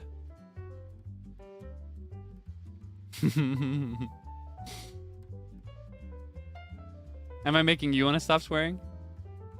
I wonder. No pressure. I don't think it's bad to swear. I just don't want to. I used to not, and I kind of miss when I didn't. So I want to go back to never swearing. Especially now, because I meet so many new people now compared to before. I want to make a good impression. And then here's the other thing. I meet so many people who are ESL or are like studying English. I want to be a good influence, you know? I think, I don't know. I don't want to teach a bunch of people bad words. But I don't think swearing is necessarily bad. I think a lot of the time it just becomes habitual. And it can be really funny. That's part of the reason I started swearing in the first place when I still swore. I said like I've been reformed for long, but when I actively swore, I only ever started because it was funny. Like there is a certain comedy to saying the right swear word at the right time. Yeah, I don't personally, I will say, I might give it off the impression that I think swearing is tacky or gross or something. Because a lot of people see it that way, like socially. A lot of people will see people that swear a lot as like rude, but I don't think it's that bad. I think it's fine. I think it's normal to swear. It's just a normal feature of adult life. I think everybody swears.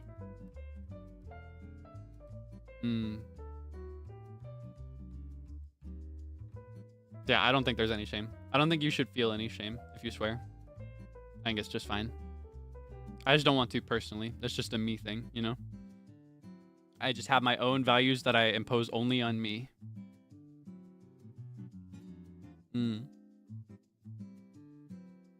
Yeah, for language learners, I do feel like swear words are one of the first things they learn because there's something about that people find really funny.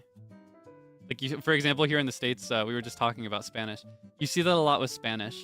Like, a lot of people who speak English as their first language here in the States and have not studied Spanish will still know certain swear words in Spanish and will memorize them because it's funny to them. Well, I guess it is kind of funny. Like to hear someone who does not speak your language say a bad word from your language. There is something funny about that. I don't know. I feel like you could give this attention to some like survival language as well.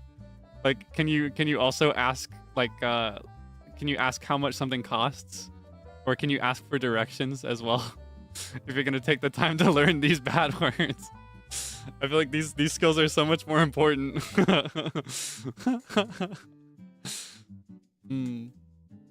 I don't know. I think it might also come down to like a matter of respect. I feel like you should have a certain level of respect for language. Though I'm no different, because one of the only things that I can say in Chinese is that I'm your dog because of that TikTok. It's that stupid TikTok. But I don't know any swear words in Chinese. And I didn't actively endeavor to learn how to say I'm your dog. I just thought that video was really funny. And so it stuck with me.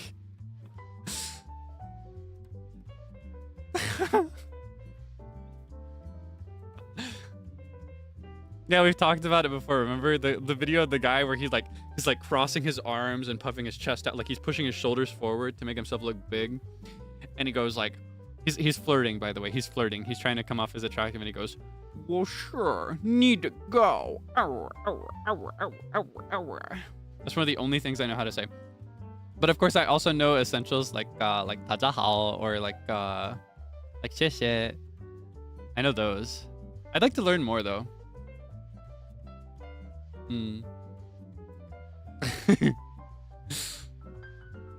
More than phrases though, I'm really curious about learning the. Wait, you think it's good? I don't think my pronunciation. I think I need more practice in pronunciation, especially for Chinese.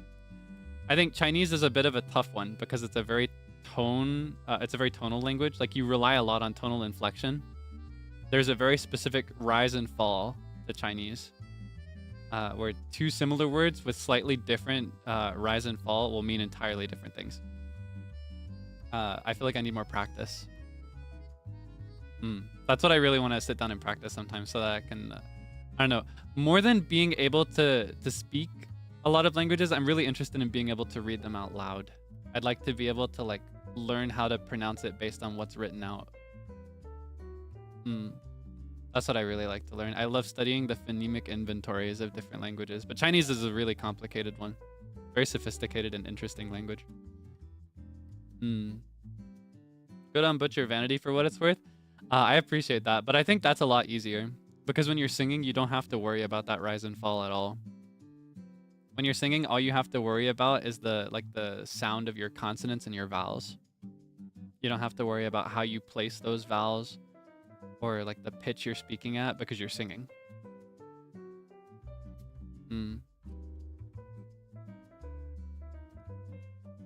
I'd really like to though. That's on my like list of priority languages. I want to learn a lot of East Asian languages because I want to study Korean too.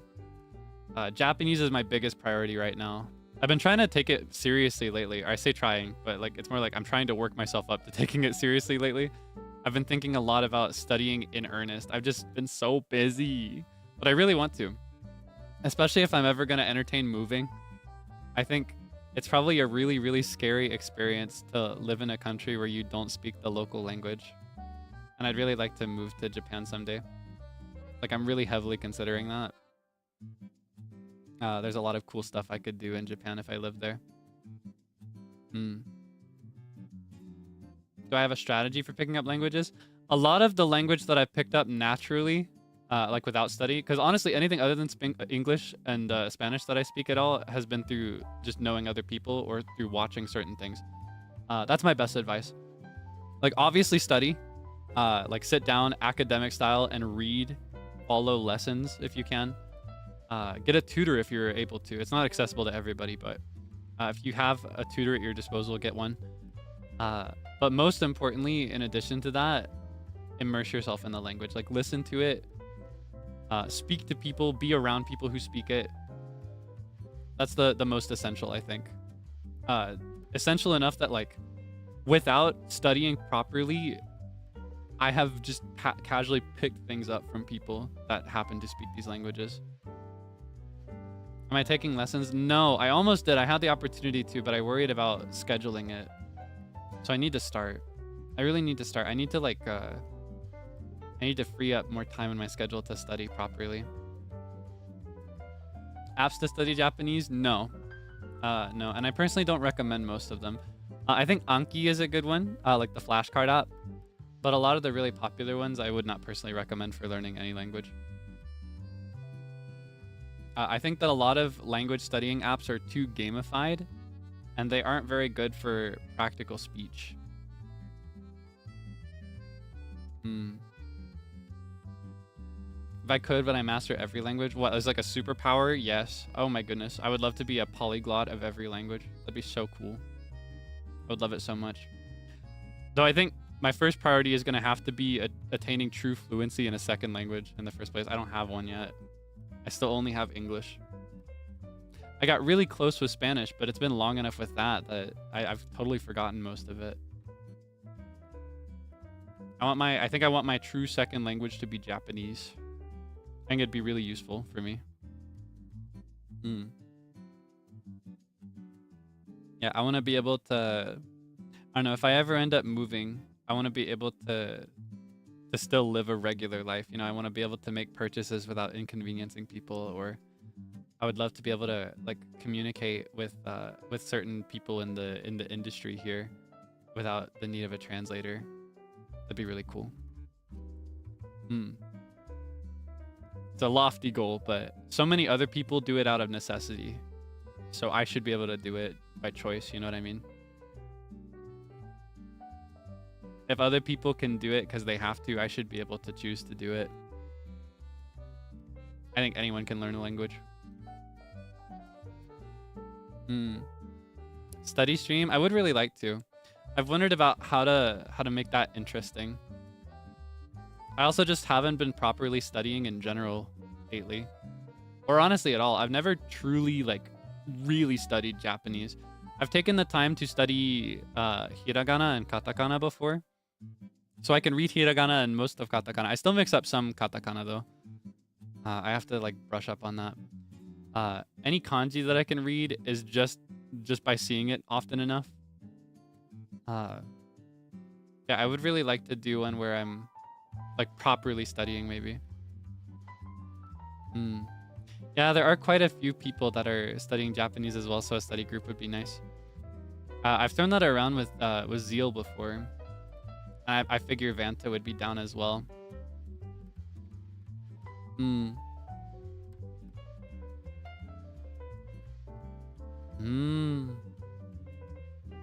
Ah, wait, hold on, what is this game? Wagotobi. Is it Wagotabi? I feel like Wagotabi. I've heard about Wagotabi. So is this one for sentence structure? Because I need that, honestly. I need more about how to form a sentence, like where the words go, where particles go. Because I think if I have that, I'll be able to string together the words that I already know more effectively. That's a big weakness I have with Japanese, I think. I don't really have the knowledge I need to like string together my own sentences. A lot of what I say is something that I've heard somebody else say before.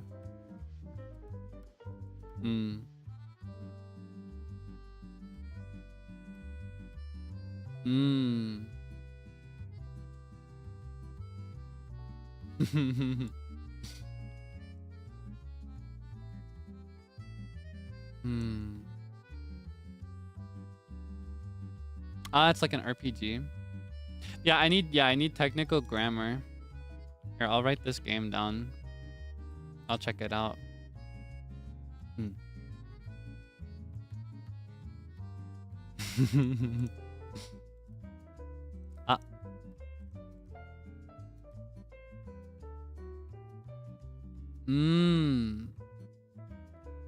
Genmates for tips. I do have that privilege for sure. Because you know, Seible is like fluent speaker of Japanese. Frio has attained fluency through study.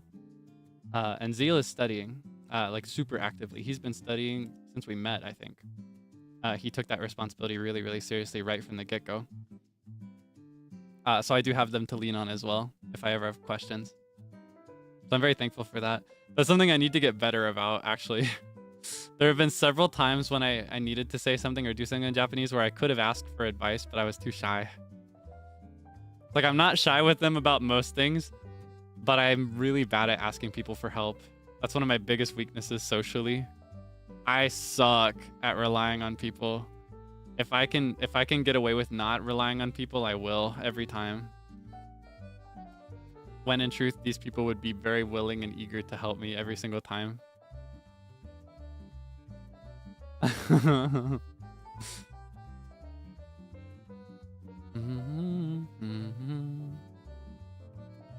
Yeah. It's tough. But it is a big privilege that I have. I think, like I said, I think being around other people who speak is the best thing you can do for any language.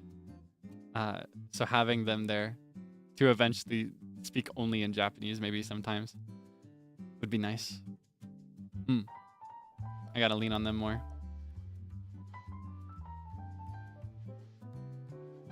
Yeah, I agree. I think practical lessons are the best start. I need to see if I can get access to a tutor. I wish they would have offered it at my school, but I went to a really small school with a really small budget for most things. So we only had Spanish and French. And even Spanish, which I did learn, part of why I got so far in it is because I had to study a lot independently, because my Spanish teacher was actually the French teacher. She taught both French and Spanish. She did a good job of like presenting what was in the textbook, but she didn't have as firm of a knowledge of Spanish because it wasn't her focus. She did her best, and she talked all the time about how she like grieved for me specifically because I really, really wanted to speak it. So she did her very, very best and worked extra hard and gave me special attention and special resources, thankfully. I had two teachers like that. It was her, she like my Spanish teacher, and then my choral director did the same thing, where because I took like a very loudly stronger interest, a much louder interest in whatever they were teaching than my classmates, they gave me special attention for it, like outside of lecture time, or like even within lecture time in her case. A lot of her class was desk work, It was the very easy class that most people were just taking so that they could get a certain stamp on their diploma. But yeah, for me, I had like different coursework a lot of the time, and she would like meet with me sometimes to try and practice speech, but it was really limited. She was only really fluent in English and French. Spanish, it was more like something she was regurgitating, but she did her very best, so I appreciated it a lot.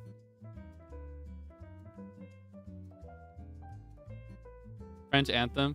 I think I just listened to that one out of personal interest in it. I had a phase where I was listening to as many national anthems as I could find, and I just really like I like the French national anthem. I think it's fun. I like the gruesome lyrics, and I like the melody.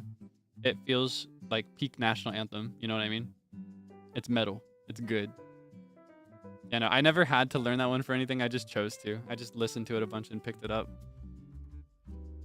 Do I have a favorite anthem? Probably the French national anthem. Yeah.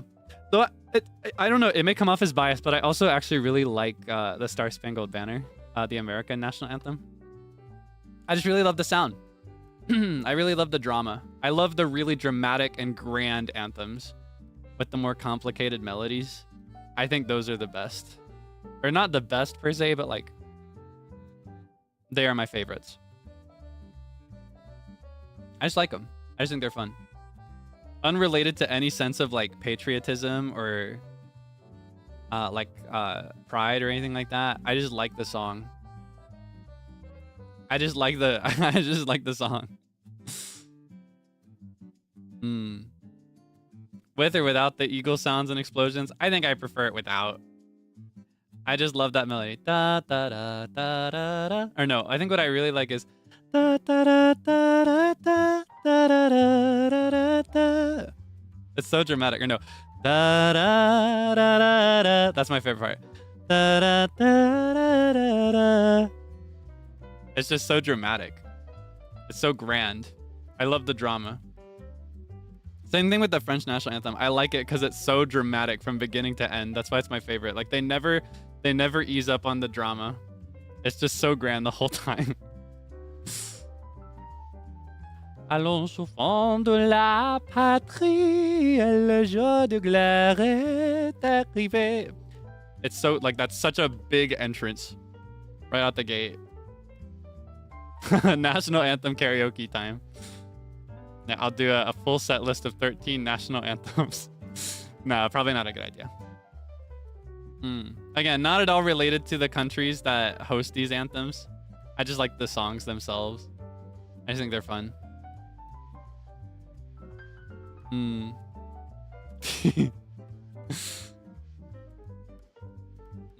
need to listen to more. There are some that I still haven't heard. I might do that today after stream. Maybe after Pokemon later tonight. Or it could be after we hang up today even. Oh my goodness. I didn't even realize it's been 2 hours. Time just flies by with you, I swear. I'm down to go longer, but I probably shouldn't because I still, like I mentioned, I have to stream Pokemon later. I have to do a stream today. So it might actually be a good time to let you go. Might be a good time to hang up. Yeah, thank you so much for hanging out with me today. I had a good time. Thank you for making the time to call with me today. Taking time out of your busy schedule to listen to little old me. Okay, let me see. I think there are other people out there that you can call today though, if you'd like to. Let's see. Oh my goodness, wait.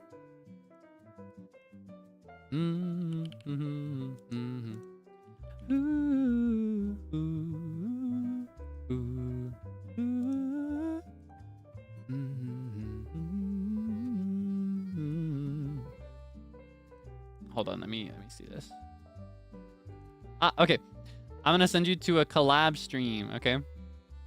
Reimu and Frio are playing Split Fiction. I love these guys. They're so much fun. When you get there, be sure to be extra polite and courteous and cool, okay?